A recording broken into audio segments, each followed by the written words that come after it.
Il est 9h01 sur TV Finance et on va s'intéresser ce matin à la bourse de Francfort et plus précisément au DAX avec Eric Seban, trader formateur et coach. Eric, bonjour. Bonjour Roselyne. Alors l'indice allemand a clos son cours hier sur une chute conséquente, moins 1,08% à 15 453 points. Le DAX qui sort de quelques semaines difficiles mais qui finalement limite ses pertes sur les 5 derniers jours. Oui, disons que les semaines nous ont montré beaucoup de volatilité puisque en l'espace d'un mois, globalement, on a fait des écarts de moins 8, plus 8, moins 8, plus 4. Et puis là, on fait moins 2 depuis mercredi dernier, globalement. Donc ça se restreint, c'est déjà pas mal parce que la volatilité sur ces amplitudes-là est difficile à supporter quand on travaille. Bon, c'est un manque de densité principalement qui explique ces mouvements, beaucoup de spéculation à la manœuvre, et puis des niveaux, nous sommes dans une zone finalement qui est assez latérale depuis plusieurs mois, donc depuis le mois de septembre, le DAX latéralise en baissant légèrement, mais toute la zone tous les supports et les résistances de la zone sont connus, archi-connus et ont été traversés plein de fois, donc c'est normal que ça passe comme ça dans le vide. Donc pour le moment, on a une situation qui n'est pas très facile à apprécier parce que le graphique ne donne plus d'indication directionnelle claire. C'est vraiment la méfiance et l'hésitation qui dominent. Donc pas de message particulier, si ce n'est celui, encore une fois, de l'hésitation et de la méfiance, pardon.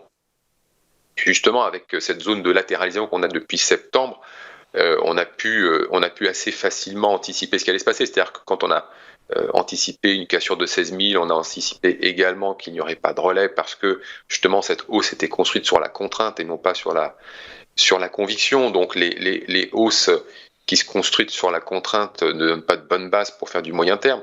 Donc ça a été bref, pas de surprise de ce point de vue-là.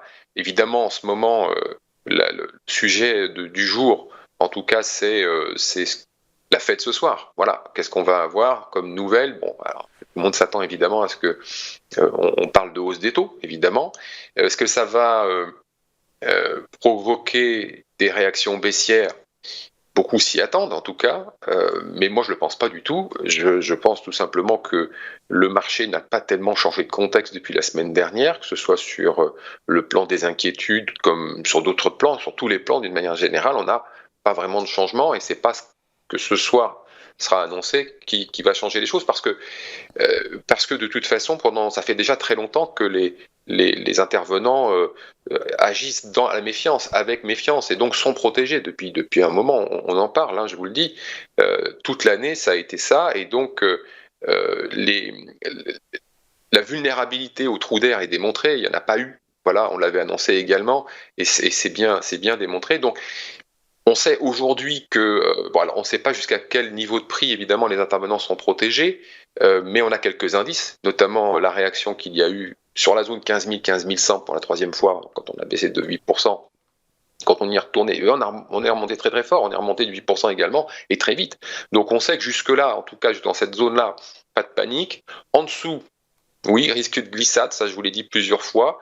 Maintenant, pour moi, la zone vraiment en dessous de laquelle je pense que les protections n'opéreront plus, c'est 14 600, 14 600, 550, 650. Voilà, cette zone de 100 points, là, pour moi, elle est vraiment déterminante.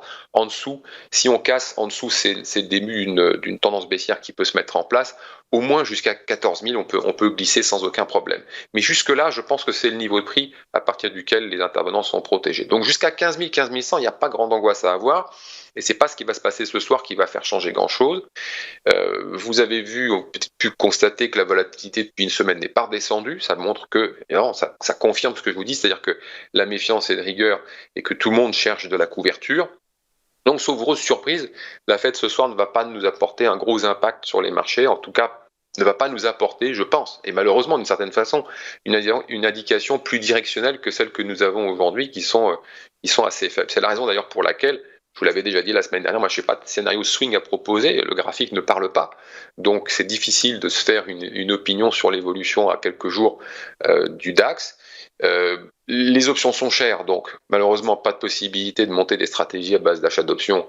Des stratégies simples, c'est pas possible, ça coûte trop cher. Les vendre, c'est tentant, mais bon, si on n'est pas armé pour se défendre si ça va mal, c'est vraiment pas conseillé que de se laisser tenter à vendre des options si on ne sait pas comment faire pour se défendre. Il reste l'intraday qui fonctionne assez bien, avec effectivement moins de probabilité de réussir ces opérations en achetant sur des replis, mais pour l'instant ça fonctionne encore, il faut savoir gérer, mais l'avantage c'est qu'avec cette volatilité, on a une fréquence de trading qui est assez soutenue, donc c'est agréable.